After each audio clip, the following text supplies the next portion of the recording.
October 1962, the world stood still. For 13 days, humanity balanced on the edge of nuclear annihilation, and it all came down to a standoff between two men, John F. Kennedy and Nikita Khrushchev.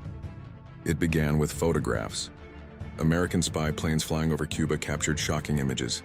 Soviet missile sites, under construction, just 90 miles from the coast of Florida. These weren't ordinary weapons.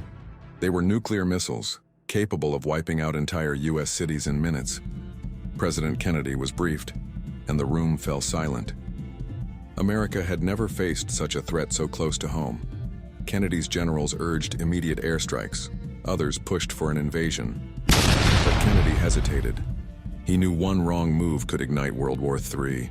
Instead, he chose a middle path, a naval blockade.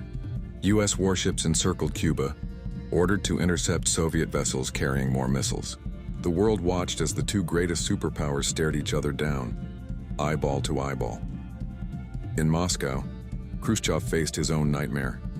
He had placed the missiles in Cuba to protect an ally and counter American weapons in Turkey. But now his gamble had brought the planet to the brink. For days, messages flew between Washington and Moscow. Some were calm, others were furious. And then came a chilling moment. On October 27th, an American U-2 spy plane was shot down over Cuba. Kennedy's advisors demanded retaliation. The military prepared for war. But Kennedy held back, fearing escalation. That same night, a Soviet submarine near Cuba, cut off from communication and under pressure, nearly launched a nuclear torpedo at U.S. ships. Only one man, Vasily Arkhipov, refused to authorize it.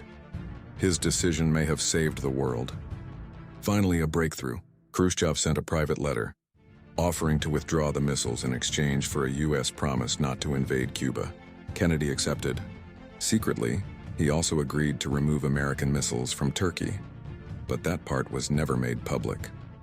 On October 28th, Khrushchev announced the Soviet withdrawal.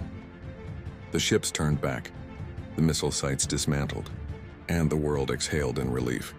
The Cuban Missile Crisis had ended, but its legacy remained.